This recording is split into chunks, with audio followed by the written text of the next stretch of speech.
अच्छा जी बच्चों, तो सीड प्राइमिंग में, सॉरी ये मैं रिकॉर्डिंग ऑन करना भूल गया था, मैं दोबारा कर देता हूँ। ये ऊपर डेफिनेशन है, इसको पढ़ लीजिएगा, ये उसके फायदे हैं। और ये हम बात कर रहे थे कि जैसे ही पानी में बीज भिगोते हैं ना, तो बीज जब वो पानी पीना शुरू कर देते हैं, एक लिमिट तक पीते हैं तो उनका सीड कोट फूल जाता है, उसको इम्बाइबेशन बोलते हैं। फिर उसके बाद और पानी पीते हैं तो अगली स्टेज आ जाती है, उसको कहते हैं एंजाइम एक्टिवेशन। एंजाइम हमारी बॉडी में एक यूं कह लें कि जो हम हमें जिंदा रखे हुए हैं वो हमारे एंजाइम्स ही हैं। All the chemical processes, all the biological processes जो हमारी बॉडी में हो रहे हैं, किसी भी जिंदा चीज में हो रहे हैं, एंजाइम्स उसको चला रहे हैं।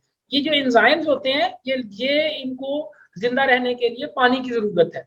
जब पानी एक लिमिट से कम होता है तो ये डेड हो जाते हैं, और जब पानी उस लिमिट से बढ़ता है तो ये फिर से जिंदा हो जाते हैं। ठीक हो गया, तो ये एंजाइम एक्टिवेशन होगी। अच्छा जी, एंजाइम एक्टिवेशन के बाद बेटा यहाँ पर एंजाइम एक्टिवेट हो गए, वो जिंदा हो गए, वो उनको होश आ गई, वो अपना काम करना शुरू कर दिया। और उसके बाद जब बीज और पानी पिएगा तो क्या होगा, ये एंजाइम्स जो हैं ये खुराक बनाएंगे, खुराक बनाकर उस पौधे को खिलाएंगे, और पौधा जो है वो बड़ा होना शुरू हो जाएगा। ठीक है, तो ये आखिरी स्टेज जो होती है ये एक्चुअल ग्रोथ की, है जर्मिनेशन की स्टेज होती है। तो इस तरीके से ये 3 स्टेजेस जो है ये इस तरीके से चलती है। एक तो ये बात यहाँ पे क्लियर होनी चाहिए कि जर्मिनेशन होती कैसे है, ये मैंने यहाँ पे आपको समझाई। अब जो ये है कंट्रोल्ड हाइड्रेशन। कंट्रोल हाइड्रेशन का मतलब क्या है कि इसमें हम क्या करते हैं, हम इस पानी के अंदर कोई साल्ट हल कर देते हैं, कोई नमक हल कर देते हैं, कोई चीज हल कर देते हैं। यहाँ पर एक मैं और चीज आपको बताने चाहूंगा, that is called the concept of water potential. ठीक है, वाटर पोटेंशियल की डेफिनेशन करते हैं कि एनर्जी ऑफ फ्री वाटर। तो इसका आसान तरीन कॉन्सेप्ट समझाने के लिए मैं एक एग्जांपल लेता होता हूँ हमेशा के।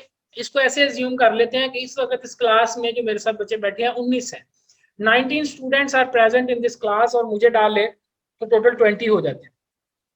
हम 20 लोग इस क्लास में बैठे हैं। Just assume that we are just like the molecules of water which are present in this class. ठीक है, जब कोई बाहर से कोई साल्ट आता है, हमारे हाथ अभी खाली है, हमने कोई काम नहीं किया, हम फारे बैठे हैं, हमारे पास हम प्योर वाटर है। ठीक है, प्योर वाटर मॉलिक्यूल्स है। बाहर से कोई चीज, कोई फॉरेन पार्टिकल, कोई साल्ट या कोई शुगर इसमें ऐड की जाती है, तो क्या होता है, हम हम क्या करते हैं, मैं उसकी टांगे पकड़ता हूँ, मोहम्मद सजाद उसकी बाजू पकड़ता है, वी विल क्या लेके उसको, वी विल स्नैच इट और वी विल अट्रैक्ट इट। और हम क्या करेंगे, उसको अट्रैक्शन की मदद से, आपको पता है कि पानी जो है उसके अंदर H2O उसका मॉलिक्यूलर फार्मूला है ना, H2O के अंदर 2 हाइड्रोजन एटम और 1 ऑक्सीजन एटम होता है। तो ये इसके ऊपर हाइड्रोजन के ऊपर पॉजिटिव चार्ज होता है, ऑक्सीजन के ऊपर नेगेटिव होता है। ये नेगेटिव चार्ज फिर आगे हाइड्रोजन को अट्रैक्ट कर रहा होता है, इसको हाइड्रोजन बॉन्डिंग बोलते हैं। ठीक है, फिर ये ऑक्सीजन के साथ अट्रैक्ट है, इस तरीके से होता है। जब वो फॉरेन पार्टिकल आता है ना, तो ये पॉजिटिव और नेगेटिव चार्जेस उस फॉरेन पार्टिकल के पॉजिटिव और नेगेटिव चार्जेस को पकड़ के खींचना शुरू कर देते हैं। नतीजे के तौर पे मैं यहाँ पे एग्जांपल के लिए आपके सामने ये रेस कर रहा हूँ सारी चीजें। मैं यहाँ पे अब आपके सामने एक NaCl का मॉलिक्यूल बनाता हूँ कि उसका होता क्या है। तो NaCl नॉर्मल नमक है। ठीक है, Na में सोडियम पॉजिटिव चार्ज वाला है और क्लोरीन नेगेटिव चार्ज वाला है। जब इसको पकड़ खींचा जाएगा ये टूट जाएगा। टूटने के बाद क्या होगा, पॉजिटिव चार्ज वाला जो है ये ऑक्सीजन ले जाएगी, उसके साथ इसका बॉन्ड बन जाएगा, क्योंकि पॉजिटिव नेगेटिव को अट्रैक्ट करते हैं। क्लोरीन जो है इसको हाइड्रोजन पकड़ लेगा, वो कहेगा नहीं जी मैंने इसके साथ बॉन्ड बनाना है। नतीजे के तौर पे वो शुगर मॉलिक्यूल या वो साल्ट मॉलिक्यूल जो है, या वो जो पार्टिकल है, वो पानी में हल हो जाएगा और आपको वो नजर नहीं आएगा। हल होने की निशानी ये है कि वो नजर नहीं आएगा। और इसी तरीके से वो अब जो जिन्होंने उसके टांगे बाजू पकड़ी थी, वो तो उन्होंने वो पकड़ लिया, उनके हाथों में आ गया। अब ना तो ये ऑक्सीजन आगे किसी के साथ बॉन्ड कर सकती है, ना ये हाइड्रोजन किसी के साथ बॉन्ड कर सकती है, ये बाउंड हो गए। ठीक हो गया, हम और नमक इसमें डाल देते हैं। जब और नमक डालेंगे कुछ और मॉलिक्यूल भी उसको पकड़ के खींचना शुरू करेंगे, अनटिल एक वक्त ऐसा आएगा जब 20 के 20 मॉलिक्यूल जो इस क्लास में बैठे हैं सारे एक एक हिस्सा पकड़ लेंगे अपने हाथों में। जब एक एक हिस्सा उसको पकड़ लेंगे ना, तो फिर उसके बाद क्या होगा कि वहां पर एक और मॉलिक्यूल अगर पानी के अंदर डालेंगे तो कोई भी मॉलिक्यूल जो है उसको नहीं पकड़ेगा। क्यों? क्योंकि सारों के हाथों में ऑलरेडी पार्टिकल्स मौजूद हैं, उन्होंने हाथों में चीजें पकड़ी हुई हैं। वो कहेंगे भाई हमारे पास तो ऑलरेडी चीजें हैं, हम अब और काम नहीं कर सकते, हम ऑलरेडी बिजी हैं। तो this is called the concept of water potential. कितने मॉलिक्यूल्स हैं वाटर के जो फ्री हैं, ये इसको कहते हैं वाटर पोटेंशियल। एक फ्री जो प्योर वाटर होता है, उस प्योर वाटर का वाटर पोटेंशियल मैक्सिमम होता है, एंड दैट इज जीरो। उसको जीरो कहते हैं, जीरो वाटर पोटेंशियल होता है प्योर वाटर। ठीक है। और जैसे जैसे उसमें आप ये कुछ चीज हल करते जाएंगे वो नेगेटिव में -0.1 हो जाएगा, -0.5 हो जाएगा, नेगेटिव में वैल्यूज बढ़ती चली जाएंगी। ठीक हो गया। तो हम इस प्रिंसिपल को इस्तेमाल करते हुए वाटर पोटेंशियल के हम क्या करते हैं कि हम इस पानी को लॉक कर देते हैं, इस बीकर के पानी को लॉक कर देते हैं। हम इसमें इतना नमक डालेंगे कि इसमें से चंद एक, इसमें से आधे मॉलिक्यूल जो है वो बाउंड हो जाए, आधे मॉलिक्यूल जो है वो फ्री रह जाए। जब इस तरह का पानी इस तरह के महलूल में सीड को डुबोया जाएगा तो क्या होगा, मैं यहाँ पे अब ऑरेंज कलर से आपको इसकी डायग्राम दिखाता हूँ कि पहले तो शुरू में मॉलिक्यूल जो है वो इसमें बढ़ना शुरू होंगे, पहली स्टेज कंप्लीट हो जाएगी, दूसरी स्टेज के ऊपर जाके किसी जगह पे जाके वो रुक जाएगी, ब्रेक लग जाएगी। क्यों? क्योंकि अब जो बाकी मॉलिक्यूल हैं वो पहले बॉन्ड बना के बैठे हैं, वो अंदर नहीं आ सकते। वो कहेंगे जी हम तो ऑलरेडी हम काम कर रहे हैं, हम फ्री नहीं है, हम जो है वो प्योर नहीं है, हमने तो पहले बॉन्डिंग की हुई है सोडियम क्लोराइड के साथ वगैरह वगैरह। ठीक है ना। तो ये सारी कॉन्सेप्ट जो है, this is called controlled hydration, कि हम एक लिमिट तक पानी एक तरीके से उसको बाउंड कर देते हैं, एक लिमिट तक पानी देते हैं, उसके बाद वो पानी नहीं लेता। और इसका फायदा क्या होगा? इसका फायदा ये होगा कि तमाम बीज जो हैं वो अपनी ये पहला होमवर्क कंप्लीट कर लेंगे, पहली स्टेज कंप्लीट कर लेंगे, दूसरी स्टेज भी कंप्लीट कर लेंगे। अब जैसे ही खेत में उनको लेकर जाया जाएगा, फील्ड में लगाया जाएगा, उन्होंने एक कदम आगे बढ़ना है। फ्रेश वाटर उनको अगर दिया जाए तो फ्रेश वाटर की तो कोई लिमिट नहीं है, वो साथ ही एब्जॉर्ब करेंगे, एक कदम आगे बढ़ाएंगे और साथ ही अगली फेज में दाखिल होंगे और जर्मिनेट हो जाएंगे। तो ये जो प्राइम सीड्स होते हैं ये बहुत जल्दी जर्मिनेट हो जाते हैं क्योंकि इनको बहुत थोड़ा टाइम चाहिए उगने के लिए। इसी तरह ये यूनिफॉर्म होंगे, सारे के सारे एक ही स्टेज पे खड़े हैं, इसी जगह पे आके सारे रुके थे, तो सारे के सारे एक साथ यहाँ से आगे बढ़ेंगे। ठीक है ना। तो ये चंद एक बातें जो इसमें पहले लिखी नहीं थी, मैंने आपको समझाई है, ये आपने याद रखनी है ऑब्जेक्टिव पॉइंट ऑफ व्यू से। अब मैं जल्दी जल्दी कुछ बातें आपसे शेयर करता हूँ। ये इसके कुछ टाइप्स है बच्चों। ऑस्मो कंडीशनिंग है अगर पानी इस्तेमाल करें, सॉलिड मैट्रिक्स प्राइमिंग है अगर रेत के अंदर पानी डाल के उसके अंदर बीज डुबोएं या उसके अंदर बरी करें, और ह्यूमिडिफिकेशन है, ये नमी वाला मौसम, चैम्बर्स में, एयर टाइट चैम्बर्स में बीज रख देते हैं और उसको वेपर हवा में नमी इतनी बढ़ा देते हैं कि वो बीज के अंदर पानी चला जाए। तो ये तीनों मेथड्स इस्तेमाल होते हैं, ये उनके फायदे नुकसान लिखे हैं यहाँ से आपने देख लेने हैं। Next is seed grading. ये एक जनरल टर्म है, हम इस्तेमाल करते हैं। सीड ग्रेडिंग क्या है कि सीड को साइज के लिहाज से ग्रेड करना। और एक टर्म और भी है इसके साथ जो कि सीड स्क्रीनिंग की है। स्क्रीनिंग और ग्रेडिंग में थोड़ा फर्क है। ग्रेडिंग जब भी बात करेंगे it will always be on the basis of its size. ठीक है। जबकि स्क्रीनिंग किसी भी क्राइटेरिया की बेसिस पर हो सकती है, स्क्रीनिंग साइज जरूरी नहीं है। फॉर एग्जाम्पल मैं नीचे भी एग्जाम्पल देता हूँ कि ये स्क्रीनिंग की कुछ टाइप्स दी हैं। साइज के लिहाज से कर सकते हैं, वो ग्रेडिंग बन जाएगा, इसको पढ़ लीजिएगा, ये मैंने यहाँ पे लिखी हुई है बातें। वेट के लिहाज से कर सकते हैं, भारी सीड हल्के सीड अलग अलग कर ले। कलर के लिहाज से कर सकते हैं, ग्रीन कलर के बीज और काले कलर के बीज अलग कर ले। ये सीड स्क्रीनिंग होगी, ग्रेडिंग नहीं होगी। विजुअल अपीयरेंस की बेसिस पे कर सकते हैं। तो ये 4-5 चीजें सीड स्क्रीनिंग के अंदर आ जाती है, इनको भी आप इस तरीके से पढ़ लेना। Next we have seed vigour, एक टर्म इस्तेमाल होती है और ये अक्सर इस्तेमाल होती है। सीड विगर क्या है कि collection of all the quality attributes और कलेक्टिवली कॉल्ड सीड विगर। सारे अच्छे करेक्टरिस्टिक्स को, तानिया में सवाल आपसे बेटा बाद में पूछता हूँ, ये पूछ ले वैसे आप, अगर आपने पूछना है। तानिया कुछ पूछना चाहती है? Tania, collection of all seed quality attributes are collectively called seed vigour. कहता है तमाम अच्छी खुसूसियात जो होती हैं उनको ओवरऑल हम मिलाकर कह देते हैं कि सीड विगर। जैसे इसकी बड़ी अच्छी मिसाल ऐसे देता हूँ कि मैं क्लास में अक्सर कहता हूँ कि यार ये बच्चा बहुत अच्छा है।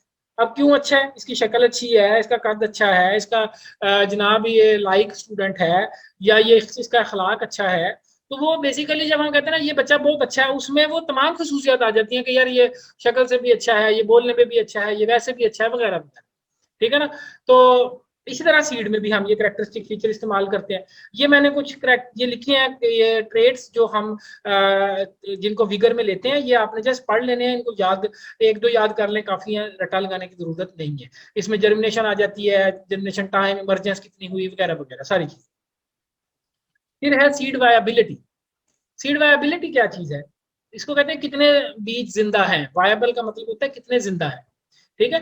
A test to check whether a seed is alive or dead.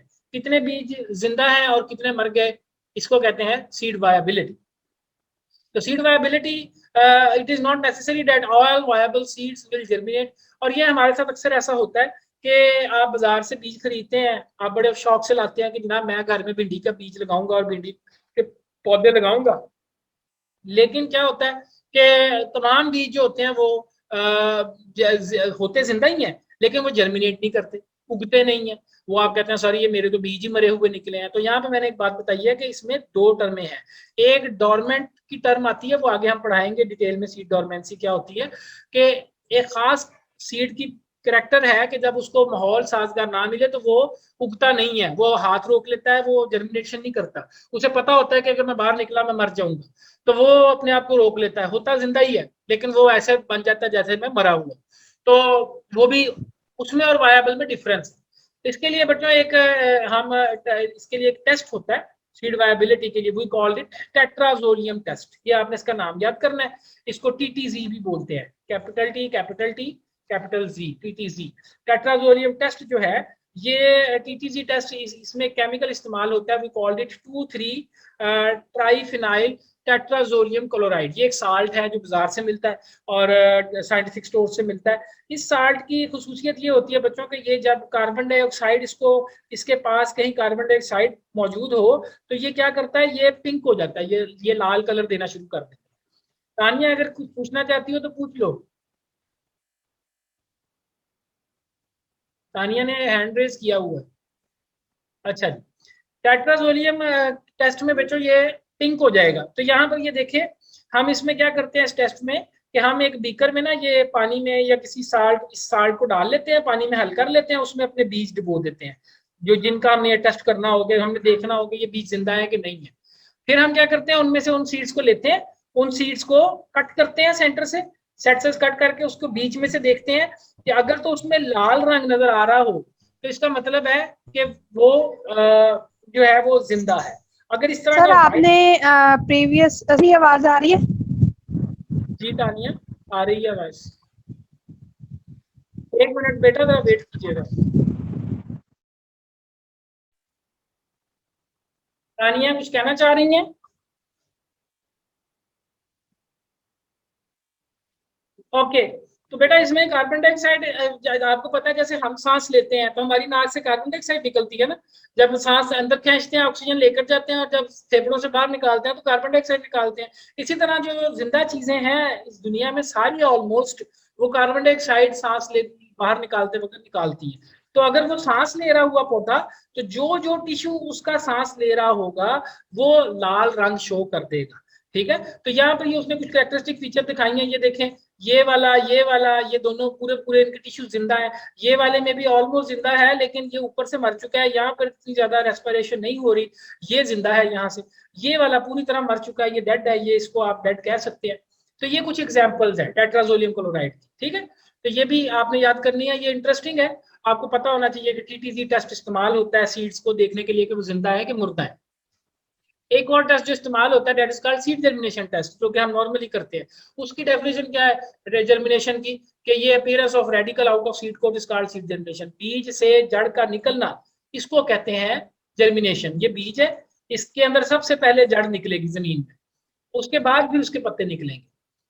तो जो इसकी ये जड़ निकलनी होती है इसको कहते हैं germination, this is called germination. तो इसके अंदर फिर ये जर्मिनेशन और इमरजेंस के अंदर फर्क ये है कि, अच्छा यहाँ पर मैंने एक बात बताई है कि TTG test is equal to total viable seed including dormant seeds. जबकि जो जर्मिनेशन होती है, जर्मिनेशन का तो मैं बता चुका हूँ ना कि जर्मिनेशन तो उसने करनी है, मैंने भी आपको पीछे बताया कि कुछ बीज ऐसे होंगे जो जड़ निकालेंगे ही नहीं, उनको ज्यादा गर्मी लग रही है या ज्यादा सर्दी लग रही है या उनके लिए टेम्परेचर सुटेबल नहीं है या वाटर उनको प्रॉपर नहीं मिला, तो वो जड़ नहीं निकालेंगे, हैं वो जिंदा लेकिन वो जड़ नहीं निकालेंगे। तो जर्मिनेशन में तो जो जड़ निकाल ले वो तो इस बात की पहचान है कि ये जनाब रेडी है उगने के लिए, ये पौधे रेडी हैं, ये उग सकते हैं, इनको आप लगा के खेत में देखें ये लाजमी उगेंगे, ये जिंदा भी हैं और ये उग भी सकते हैं। ठीक है। जर्मिनेशन टेस्ट में मैंने कहा है कि ये टोटल एक्टिव सीड्स बताता है कितने हैं, इसमें डोरमेंट सीड्स नहीं बताए जाते। मैं एग्जांपल देता हूँ नीचे, यहाँ पर नीचे आ जाए इसके अंदर। जर्मिनेशन की दो किस्में हैं, जर्मिनेशन जो होती है ना उसकी दो किस्में हैं। एक को कहते हैं एपीजियल जर्मिनेशन। एपीजियल किसे कहते हैं कि अगर आप जमीन में बीज को बोए और वो बीज जो है वो जमीन से बाहर आ जाए, कॉटिलीडन बाहर आ जाए, ये देखें ये एपीजियल है। एपी कहते हैं ऊपर को, इसको याद करने का तरीका भी साफ साफ समझा देता हूँ। एपीडर्मस से एपी याद रखिएगा, एपीजियल, एपी मतलब ऊपर, तो कॉटिलीडन अगर बाहर आ जाए जमीन से तो this is called epigeal germination. ये उसकी एग्जांपल दी हुई है, ये नीचे एपीजियल जर्मिनेशन लगाई है। Hypogeal germination on the other hand क्या है कि जिसमें और जमीन में बीज अंदर ही रहता है, कॉटिलीडन भी अंदर ही रहते हैं, सिर्फ पौधा बाहर आता है। जैसे ये उसने एग्जांपल्स दी हुई है यहाँ पर आसान अल्फाज में अगर मैं आपसे बात करूं तो मैं कहूंगा कि ऑलमोस्ट ऑल डाइकॉट प्लांट्स, तकरीबन सारे डाइकॉट प्लांट्स जो हैं वो एपीजियल जर्मिनेशन शो करते हैं, और जो मोनोकॉट प्लांट्स हैं वो हम बच्चों को मोनोकॉट और डाइकॉट का पता है, वो मोनोकॉट जो होते हैं वो हाइपोजियल शो करते हैं। डाइकॉट कहते हैं जिस बीज के अंदर 2 कॉटिलीडन हो, और मोनोकॉट कहते हैं जिस बीज के अंदर सिंगल कॉटिलीडन हो। बीज की 2 किस्में होती हैं। जैसे आप चने या ग्राम खाते हैं ना, भुने हुए चने खाते हैं, वो चने को अगर आप देखें, उसको आप तोड़ना चाहें वो 2 हिस्सों में इक्वली डिवाइड हो जाता है। उसके बरक्स मेज है, छली का दाना, आप उसको 2 हिस्सों में तकसीम नहीं कर सकते। तो जो मेज है वो मोनोकॉट है, और जो ग्राम है वो डाइकॉट है। इस तरह मटर, उसको आप 2 हिस्सों में तकसीम कर सकते हैं, वो भी डाइकॉट में आता है। तो ये सीड जर्मिनेशन के बारे में बेटा कुछ बातें, उसकी डेफिनेशन याद करनी जरूरी है। ये बेशक आप छोड़ दें, इसकी इतनी जरूरत नहीं है आपको, लेकिन ये 2 टाइप्स आपको पता हो कि जर्मिनेशन की 2 टाइप्स कौन सी हैं, एपीजियल और हाइपोजियल, और किसमें कॉटिलीडन बाहर आता है, किसमें अंदर जाता है, ये चीजें भी आपने याद करनी है। उसके बाद नेक्स्ट है सीड इमरजेंस, जो कि अक्सर हमारे किसान इसके ऊपर हमारे साथ बहस करते हैं। ये किसानों के लिए सीड इमरजेंस कहते हैं जी arrival of plumule out of soil. जमीन से जब पौधा बाहर निकल आए तो उसको कहते हैं ये इमर्ज हो गया, ये जमीन से पौधा निकल आया। अब प्रॉब्लम क्या होती है? प्रॉब्लम ये होती है कि जितनी भी आप बाजार से बीज लेने जाते हैं, कोई भी आपको इमरजेंस परसेंटेज नहीं देता, जर्मिनेशन परसेंटेज देता। ठीक है ना, आप कोई भी बाजार से जाके कोई बीज खरीदे अच्छे से अच्छा, महंगे से महंगा, उसके ऊपर आप देखें पैकेट के ऊपर लिखा होगा जर्मिनेशन परसेंटेज, जीपी, वो लिखी जी 98%, मतलब 98% इसमें से बीज जो है वो निकल आएंगे जर्मिनेशन परसेंटेज। लेकिन ये जर्मिनेशन परसेंटेज गारंटी नहीं है कि वो जमीन से भी निकलेगा बाहर। उसकी बड़ी अच्छी एग्जांपल मैंने नीचे एक डायग्राम बनाकर आपको दिखाई है, यहाँ पर एनिमेशन लगाकर, ये देखिएगा इधर। ये मैंने कुछ बीज जमीन में उगाए हैं, ये किसान ने लगाए या आपने लगाए, और आपसे गलती से कुछ बीज जो है वो जमीन में ज्यादा गहरे दबाए गए। अब बीज के पास बहुत थोड़ा सा जखीरा होता है खुराक का। बिल्कुल ऐसे समझ लें जैसे आपको मैं 2 दिन की खुराक बांध कर दे दूं और मैं कहूँ यार आपने बस में सफर करना है और ये बस का सफर 2 दिन का है। खुदा ना खास्ता बस कहीं खराब हो जाती है और आपका 1 दिन ज्यादा लग जाता है, तो आप तो भूखे रह जाएंगे, या आप सर्वाइव का हो सकता है आप वहां पर मर भी सकते हैं भूख से। ठीक है ना, तो यहाँ पर भी ऐसे ही है। ये जब बीज को जमीन में डालते हैं एक खास डेप्थ तक तो वो बीज ठीक रहता है, लेकिन अगर ज्यादा गहरा दबा देंगे तो उससे क्या होगा, ये मैं अभी आपके सामने ये देखें, पानी लगाया, ये जड़ निकली नीचे, ये ऊपर उनके पत्ते निकल रहे हैं। अब ये इसके पत्ते बाहर आ गए थे, ये जिंदा रहा, इसके पत्ते आ गए बाहर, जिंदा रहा, ये भी जिंदा रहा। लेकिन ये जो पौधा था बेचारा, इसके पत्ते बाहर आने की कोशिश करते रहे, लेकिन वो उसकी सांस खत्म हो गई, उसके पास खुराक खत्म हो गई और जमीन खत्म ना हुई, और वो पौधा वहीं पर मर गया। ठीक है ना, तो अब यहाँ पे मैंने एक बड़ी अच्छी एग्जांपल ये इस तरह लिखी है कि देखने में जर्मिनेशन परसेंटेज 100% है, सारे बीज निकले थे, सारों के प्लोम्यूल रेडिकल जो थे वो बीज से निकले थे, लेकिन इमरजेंस कितनी हुई, 80%। तो किसान आके बाद दफा लड़ाई करते हैं, तो वो जो होते हैं वो कह लें कि बीज बेचने वाली कंपनी से कि आपने हमें गलत बीज दे दिया है। वो कहते हैं आप हमारे सामने ले आए, हम आपको दिखा देते हैं। वो पैट्री प्लेट में लगाते हैं बीज, वो सारे उग जाते हैं, लेकिन जब जमीन में लगाते हैं तो वहां पर क्या केस होगा, ये डिपेंड करता है जमीन के ऊपर, आपके मेथड के ऊपर, आपने किस तरीके से बीज लगाए हैं।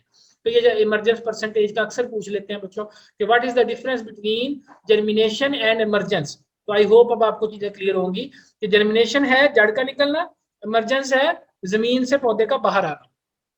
क्लियर हो गया। उसके बाद फिर इसी में ये एक टर्म है सीड पैलेटिंग।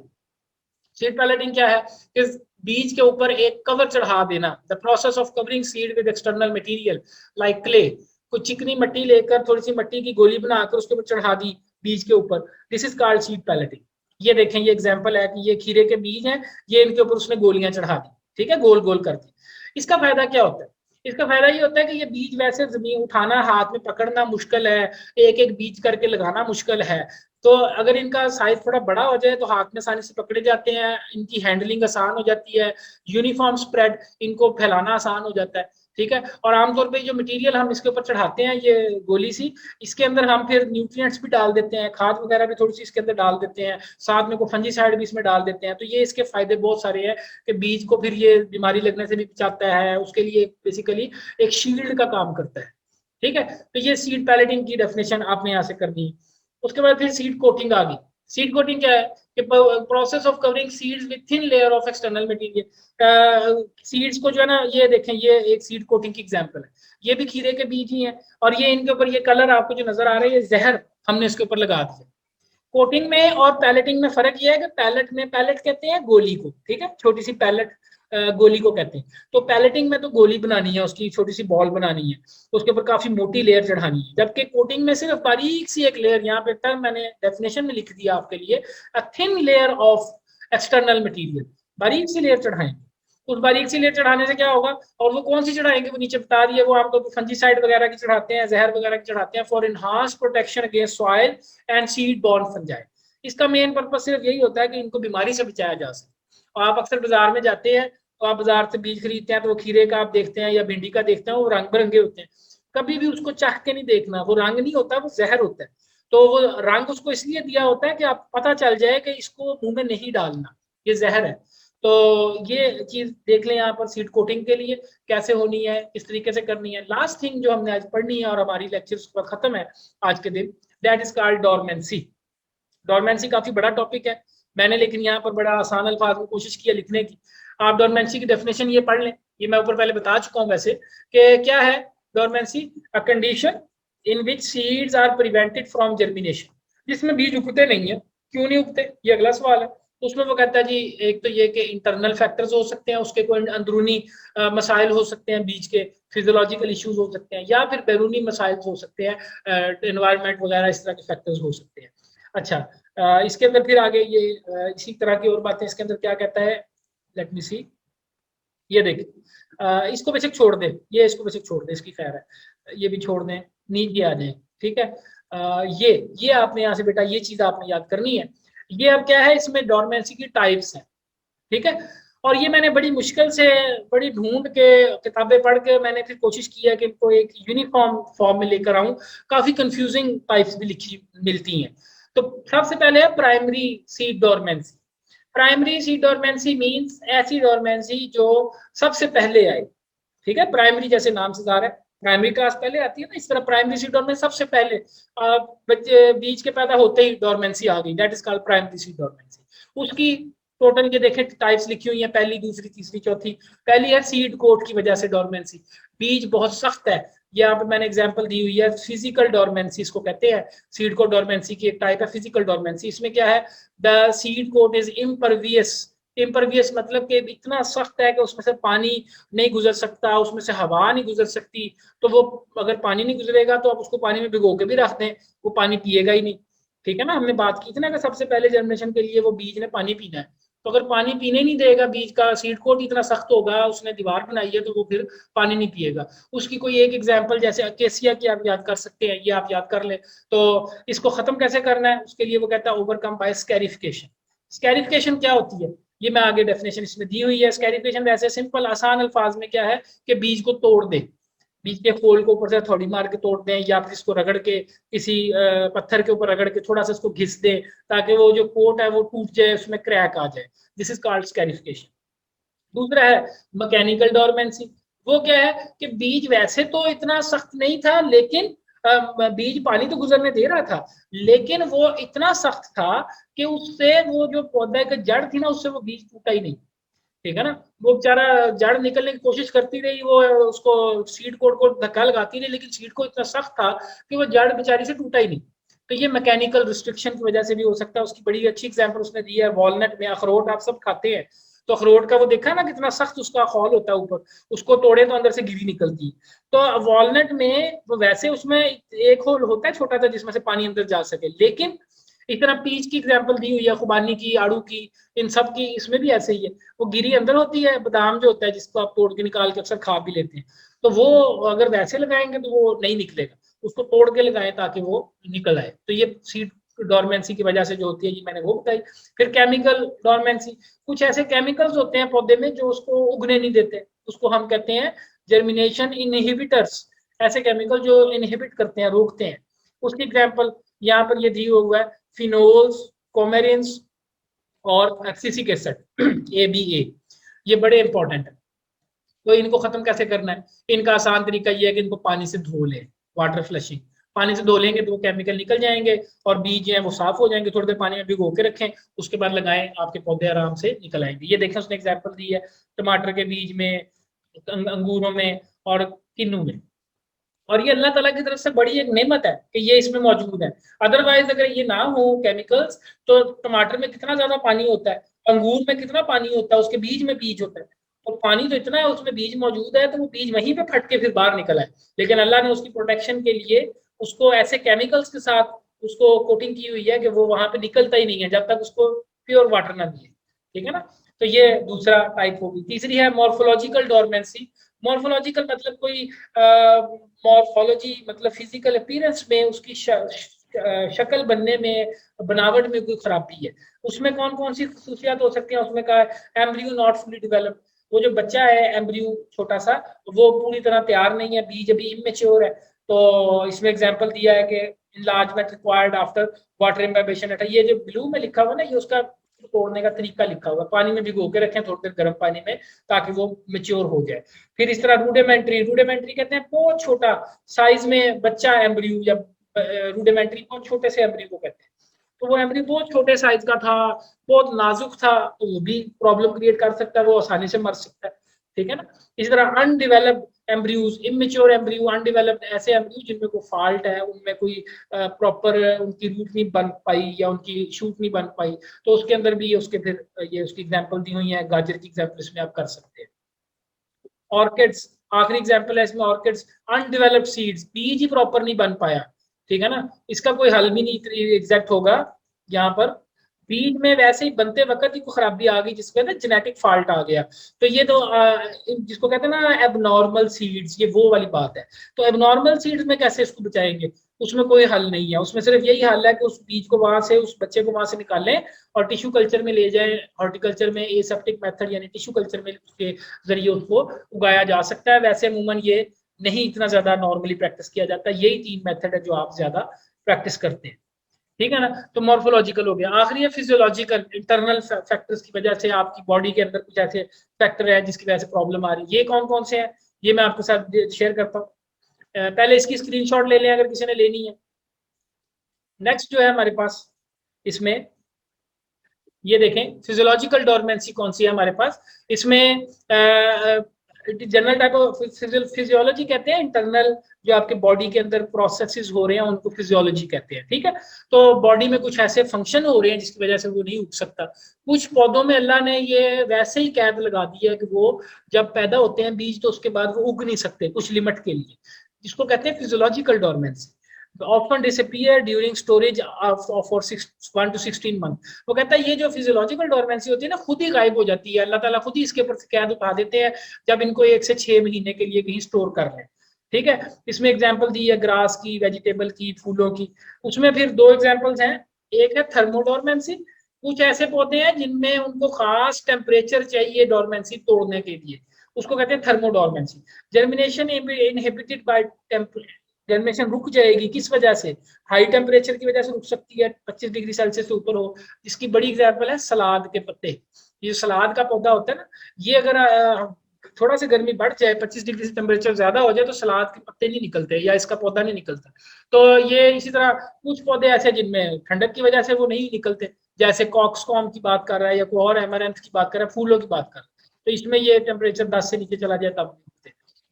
दूसरा है फोटोडोरमेंसी। कुछ ऐसे हैं जो लाइट की वजह से नहीं उगते।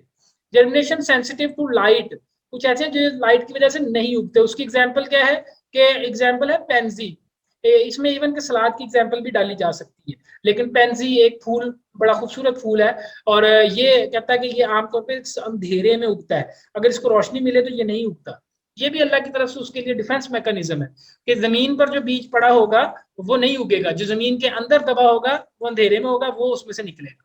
तो अल्लाह ताला की तरफ से ये उस कुछ कैदें लगाई हुई हैं पौधों को, डिपेंडिंग ऑन देयर सिचुएशन। ठीक है? तो आखिरी है फिजियोलॉजिकल डीप डोरमेंसी। ये क्या होती है कि कोई ऐसी डोरमेंसी जो एम्ब्रियो के अंदर है, बीज के अंदर भी नहीं, एम्ब्रियो के अंदर है। उसमें क्या है, इसके अंदर कोई इंटरनल प्रोसेस है एम्ब्रियो। स्टार्ट करता हूँ, मैं भूल गया था, थैंक यू, मुझे बता दिया आपने। तो अच्छा बच्चे, शुक्र है किसी ने तो बताया मुझे। अच्छा बेटा, इसमें मैं ये बता रहा था, मैं थोड़ा सा फिर बता देता हूँ यहाँ पर कि ये जो फिजियोलॉजिकल डीप डोरमेंसी है ना, इसको एम्ब्रियो डोरमेंसी भी कहते हैं। इसमें ठंडा टेम्परेचर चाहिए होता है, रिक्वायर्ड स्ट्रैटिफिकेशन। स्ट्रैटिफिकेशन क्या है, बहुत ठंडा टेम्परेचर। कितना ठंडा, उसने कहा मॉइस्ट चिलिंग। और ये आमतौर पर टेम्परेचर होता है 1 से 4 डिग्री सेल्सियस या इससे भी थोड़ा। और कितनी देर के लिए, फॉर 1 to 3 months। ये अल्लाह ताला की तरफ से ना एक कह लें कि इनकी प्रोटेक्शन के लिए अल्लाह ताला ने ये चीज रखी है कि जो टेम्परेट क्रॉप्स है ना, जितनी भी टेम्परेट जोन वाली, ठंडे इलाकों की, बर्फबारी वाले इलाकों की क्रॉप्स, कि इनमें ये बर्फ के नीचे दबे रहते हैं बीज। और वो जो बर्फ इनके ऊपर बर्फ की लेयर पड़ी होती है, वो बर्फ इनके लिए फायदेमंद होती है। वो इनकी ये जर्मिनेशन को बूस्ट करती है, और जैसी बर्फ पिघलती है साथ ही उगाते हैं बाहर। और अगर इनको ये बर्फ वाला टेम्परेचर ना मिले तो ये उगते भी नहीं है। ठीक है, तो ये एप्पल वगैरह, अगर आप हमारे इलाके में कोई एप्पल का सीड बोना चाहेगा, बीज, या वो कहे कि मैं एप्पल का ट्री यहाँ पे लगा लूँ, तो लगेगा ही नहीं। उसके लिए उतना टेम्परेचर ही नहीं है, उतनी ठंडक ही नहीं है जो एप्पल को चाहिए। तो ये उसकी एग्जाम्पल यहाँ पर दी थी। नीचे अब आ गया एपिकोटाइल डोरमेंसी। यहाँ पर मैं बता रहा था कि एपिकोटाइल होती क्या है, मैं ये आपको थोड़ा सा बता दूं। ये देखें, ये है सीड। सीड से जो सबसे पहले नीचे जड़ निकलती है उसको कहते हैं रेडिकल। ठीक है ना, मैं आर लिख रहा हूँ रेडिकल को, क्योंकि यहाँ पे मेरे पास जगह थोड़ी है। This is called radical. और जो ऊपर पत्ते निकलते हैं उसको कहते हैं प्लोम्यूल। ठीक है, अब आर और पी, ये दो चीजें याद रहेंगी। अब जो रेडिकल और कॉटिलीडन के बीच वाला हिस्सा होता है, ये देखें, इसको मैं लाल कर देता हूं यहां से यहां तक। ये जो रेडिकल और कॉटिलीडन के बीच वाला हिस्सा है, इसको कहते हैं हाइपोकोटाइल। हाइपो मतलब नीचे वाला, और कोटाइल मतलब कॉटिलीडन से नीचे वाला। ठीक है, हाइपोकोटाइल। और इसी तरह जो कॉटिलीडन और प्लोम्यूल के बीच वाला हिस्सा होगा, दिस इज कॉल्ड एपिकोटाइल। ठीक है, ये एपिकोटाइल है। ये हाइपोकोटाइल और एपिकोटाइल, ये जो दो चीजें होती हैं, ये एक्चुअली ग्रो करती हैं। ये एक्चुअली सेल डिवीजन इनमें होती है, और ये लंबी होती हैं, जिसकी वजह से जड़ लंबी होती है या पत्ते जमीन से बाहर आते हैं। ठीक हो गया ना। तो वो यहाँ पे कह रहे हैं एपिकोटाइल डोरमेंसी, ऐसी डोरमेंसी जिसमें ये एपिकोटाइल ग्रो ही नहीं करता, इसके अंदर कोई फॉल्ट पैदा हो जाता है, वो लंबा ही नहीं होता, वो आगे एक्सटेंड ही नहीं करता, जमीन के अंदर ही रह के मर जाता है। तो इसके लिए वो आपका ये इस वजह से भी कहता है, बाद दफा जर्मिनेशन नहीं होती, कुछ डिफेक्ट आ जाएगा माइंड में। इसका कोई सोल्यूशन नहीं है एज सच। इसका सोल्यूशन सिर्फ यही है, इसको सैंड में लगाएं या इस तरह की किसी चीज में लगाएं ताकि उसके लिए प्रॉब्लम ना हो। अच्छा, उसके बाद डबल डोरमेंसी, आखिरी चीज जो इसमें थी वो क्या थी, कि ऐसी डोरमेंसी जो एक से ज्यादा फैक्टर्स से हो। मतलब अभी मैंने ये 5-7 फैक्टर बताए हैं, अगर ये कॉम्बिनेशन ऑफ फैक्टर्स हों, कि एक पौधा ऐसा है जिसमें एपिकोटाइल भी नहीं उगना चाह रहा, और उसमें एफसीसी एसिड भी मौजूद है, उसका सीड कोड भी सख्त है, तो इसको कहेंगे डबल डोरमेंसी, एक से ज्यादा डोरमेंसी। ठीक है, तो ये उसने एग्जांपल दिया कि seed code plus physiological dormancy की एग्जांपल दे रहा है कि ये डबल डोरमेंसी का हिस्सा है। यहाँ तक ये हमारी प्राइमरी डोरमेंसी क्लियर हुई। आगे जस्ट एक डेफिनेशन है, that is your secondary seed dormancy. और सेकेंडरी सीड डोरमेंसी क्या है, कि inhibition of germination after primary dormancy is eliminated. ये बाद में आती है, और आमतौर पे ये कब आती है, ये आती है जब आप स्टोर कर देते हैं किसी चीज को। आप कहते हैं यार चलो अब ये भी स्टोर में रख देता हूँ स्टोरेज कंडीशंस में, तो स्टोरेज के बाद जो डोरमेंसी होगी उसको सेकेंडरी सीड डोरमेंसी कहेंगे। और ये due to unfavourable environmental conditions, मौसम ठीक ना हो उसके लिए, उसकी वजह से आती है। यूजुअली टेम्परेचर एक्सट्रीम की वजह से या अंधेरे की वजह से। ये देखें यहाँ पे एक टर्म आ गई, स्पूटोडोरमेंसी। तो स्पूटोडोरमेंसी अगर आपसे पूछे कि स्पूटोडोरमेंसी क्या है, तो ये है अंधेरे की वजह से जो डोरमेंसी पौधों में पैदा हो जाती है, कि आपने किसी स्टोर में पौधे को रखा, किसी कमरे में रखा बंद करके, और इस कमरे में अंधेरा था, तो इस कमरे में जो भी बीज रखे हुए थे बोरियों में, वो डोरमेंट हो गए। या प्रोलॉन्ग व्हाइट लाइट, इसको फोटोडोरमेंसी कहते हैं, बहुत रोशनी में रखा तब भी डोरमेंट हो जाता है। तो ये सेकेंडरी सीड डोरमेंसी की डेफिनेशन यहाँ से आपने याद करनी है। ठीक हो गया, यहाँ तक कोई सवाल किसी बच्चे का? डिटेल टाइप सब बच्चों को क्लियर होगी यहाँ तक? नीचे है ये सिंपल टाइप्स, ये जस्ट ये 3 टाइप्स जो हमने वहां पढ़ी है, यहाँ मैंने ये छोटी करके लिख दी है कि इस तरीके से भी पढ़ाई जाती है। अगर आसान अल्फाज में बात की जाए तो ये 3 बड़ी बड़ी किस्में हैं। ये ऊपर पढ़ा चुका हूँ सारी, लेकिन नीचे ये दोबारा आ गई। जी विकास गुलजार बताएं। विकास कुछ कहना सर चाहते हैं? ये जो सर ये डोरमेंट सीड जो फिर जब इनको फेवरेबल इन्वायरमेंट मिलता है फिर ये जर्मिनेट करते हैं। जी बिल्कुल, फिर ये जर्मिनेट करते हैं। और जैसा मैंने आपको बताया कि इसमें वो काज डिफर कर सकती है, जरूरी नहीं है कि फेवरेबल इन्वायरमेंटल कंडीशन की वजह से ही हो रहा हो। जैसे हमने बात की फिजियोलॉजिकल में इंटरनल प्रोसेसेस हैं जिसकी वजह से जर्मिनेट नहीं कर रहा, तो जब तक वो प्रोसेस खत्म नहीं होगा तब तक जर्मिनेट नहीं करेगा। ठीक हो गया। तो ये जनरल चीजें थी डोरमेंसी के बारे में। और आखिरी चीज जो है इसमें that is few other points, ये मैंने कुछ डेफिनेशंस आपके लिए लिखी थी, स्कैरिफिकेशन, स्ट्रैटिफिकेशन, ये आपने याद करनी है। ठीक हो गया। यहाँ पर हमारा आज का टॉपिक खत्म होता है। These are the terms and techniques related to seed. मैंने कोशिश की है सारी मोटी मोटी जितनी भी टर्म्स थी वो आपको पढ़ा दी हैं। और ये ना सिर्फ हॉर्टिकल्चर के पेपर के लिए बच्चों, बल्कि आइंदा भी कोई इंटरव्यू हो या किसी किस्म का वाइवा हो, यही डेफिनेशंस हैं, यही वो मोटी मोटी बातें हैं जो अक्सर पूछी जाती हैं पेपर में। मैंने कोशिश इसलिए की थी ये डॉक्यूमेंट बनाने की कि हर बच्चे को ये चीज़ें क्लियर हो जाए। तो आपके लिए भी ये फायदेमंद होंगी इंशाल्लाह। अगर कोई प्रॉब्लम हो तो ग्रुप में मैसेज करें। और मैं ये अब मीटिंग एंड कर रहा हूँ।